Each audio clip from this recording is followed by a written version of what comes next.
That music always gets a good mood. Hey, everybody, welcome back to the Dojo Live recap show. It's Monday again, February 28th, 2022, last day for February. Recapping 3 live shows we had last week. Joining me is Kim Lantis in Hermosillo, Mexico, and America Guerrero in Mexico City. Hey. Hey, guys. And this Hi. is Tulio Siragusa for those listening on the podcast, broadcasting from Southern California. So, we had 3 shows last week. First show we had was with Cenk Sidar, Cenk Sidar, who's the CEO and co-founder of Enquire AI. And we talked about Web 3.0 and the future of work. Very interesting conversation there. Then we spoke with the CEO at First Resonance, Karan Talati, and we talked about agile hardware manufacturing, meeting this century's toughest challenges. And then finally, the conversation with Tom Livne, who's the CEO and founder at Verbit, Transcription, a $30 billion industry thanks to AI. Very good conversations, very educational. It's always amazing to see folks that are actually creating the future, speaking with them and highlighting them and learning from them. And so which of these shows, if not all 3, stood out for you guys and why? Let's go right into it. America, you want to take it away? Yes, of course. Yes, I found really interesting the conversation that you had with Karan Talati, right?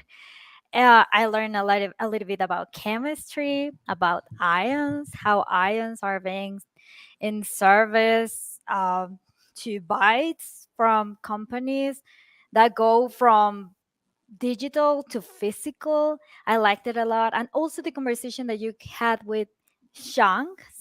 I thought that it was Cenk, but it just said Cenk, right? Cenk, yes. Cenk, yeah. I remember him during the weekend because I had this karaoke activity with my sisters, and it was fun because one of them is located in London. So basically, we were singing, like having a tablet here and singing with the lyrics, and she was right here, my sister, in this video chat. And it was like there was no delay. So it was basically like she was there singing with us at the same time. And then Chang came to my mind, and it was like, what it would be like to sing karaoke in this metaverse or with augmented reality. And then I started thinking how this transitional technology is replacing the one-on-one interaction in businesses. It's amazing. It's like, how easy could it be to be with one person, to feel that person near to you, even if that person is miles away. It's great. I like it. Mm-hmm. Really It's fun. pretty cool. Pretty cool technology. This idea of instead of traveling to a conference, you just put on your augmented reality goggles and you meet them in the metaverse, and you can have a conversation with them, a conference and a meeting. Make avatars. Yes. I mean, it's never going to replace sitting in a room with a whiteboard Of and course. strategizing. But it's going to get pretty close to allow people more time to do those kinds of interactions in a facilitated way, right? Right now, you have the limitation of the current technologies, but who knows what the future will hold. So it's not intended to replace one-on-one relationships or group settings, but it definitely can enhance solving it. problems. Yeah, absolutely. What about Just you, this, Kim? yeah, I mean, just this continued flow. I guess the Web 1, 2, and 3.0. I summarized it off of Cenk's kind of definition, right? Where when the internet first arose, it was information based, and now we're sort of in that that 2.0 phase where it's interaction based, transitioning to 3.0, which would be more of not just interaction, but sort of control and ownership. And so I find that to be that next sort of phase, and we're sort of on the brink of it, and it's interesting, it's fun. So it's definitely a good show to watch about his ideas and what that implies, right, for the future of work, amongst many other things like karaoke with your family. Right. Yeah. And other shows, I mean, last week they were both, I did not get the chance to actually participate in the live show with Tom Livne of Verbit, but I thought that this was a really interesting mashup of transcription, how they're using their technology, artificial intelligence, to do the heavy lifting when it comes to taking audio to text, right? And then how they have that human element of that final, I think, like spit shining, right, of the actual translation with their translators based various parts around the world. So I thought that was a nice kind of connection, and just sort of the application that was going to come out of that show. I think you guys talked about not just for audio to text, but maybe even this idea of dubbing and other ways that artificial intelligence might be able to, help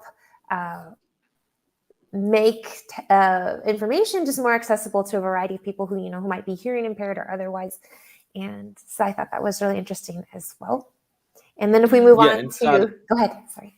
I was just going to say, inside of 30 minutes, we double the addressable market opportunity for Verbit by suggesting they put on their roadmap the dubbing capability in multiple languages. So there's the multiple language, that's about a $10 billion business. So altogether, we increased their market, addressable market by $40 billion. You're welcome. I think he already had it in mind. He was no, we're taking credit for something they're already doing. But that is definitely where it's going. That's pretty interesting where it's going.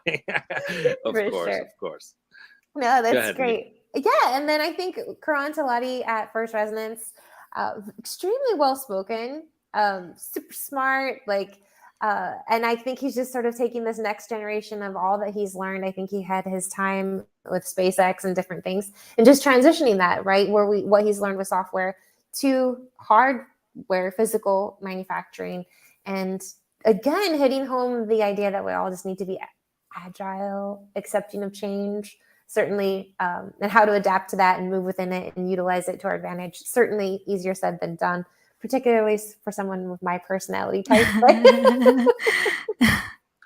Well, I just like the fact on the agile hardware manufacturing, I like the fact that what they're also doing is because you have access to a lot more data and a lot more information, you can also go to the regulatory bodies with that kind of information to speed up the process of making certain assessment of decisions, because that's, you often have some limitation, not just in the technology, but in the regulations that are associated, which was based on technology that's 30, 40 years old, right? Things are moving a lot faster.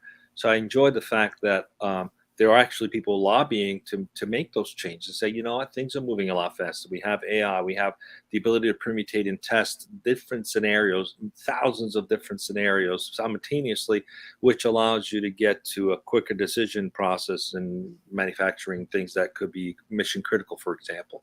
So providing that kind of insight to the regulatory bodies will change the speed on how these things get done. So it's good to see companies that are not only adapting technology, but are also educating, what needs to happen in terms of those changes. Exactly. It wasn't just the changes that need to be made, but how to make them. Exactly. All right. So we've got a couple of minutes left. What do we got coming up this week? By the way, if you guys missed any of the shows, just go on dojo.live. That's the URL. It's that simple, dojo.live. There are hundreds of shows. You can use the search box. It's got a little magnifying glass. Just click on that. Type in the topic you like, any topic, AI, machine learning, whatever vertical you're interested in. There's going to be a show covering what you're looking for. So dojo.live. What do we got coming up, Kim? Yeah, this week is a full week for our 12 o'clock show. Tomorrow we'll be speaking with Vi. I'm not exactly sure how to pronounce her first name or her last name for that matter. It's Freiberthauser, I think.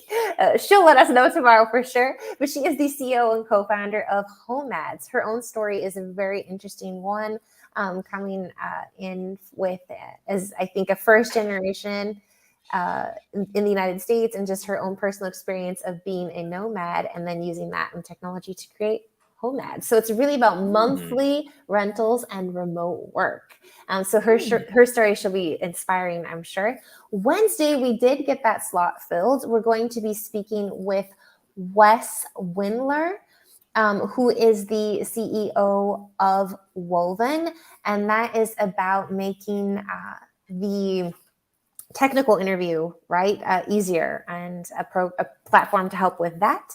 And then on Thursday, we're going to be talking with Arun Tangari, who is the CEO at Notable Networks, private cellular networks, the new wild west in wireless. So yeah, don't miss it. See you every day this week, Tuesday, Wednesday, Thursday, 12 o'clock Pacific on Dojo Live.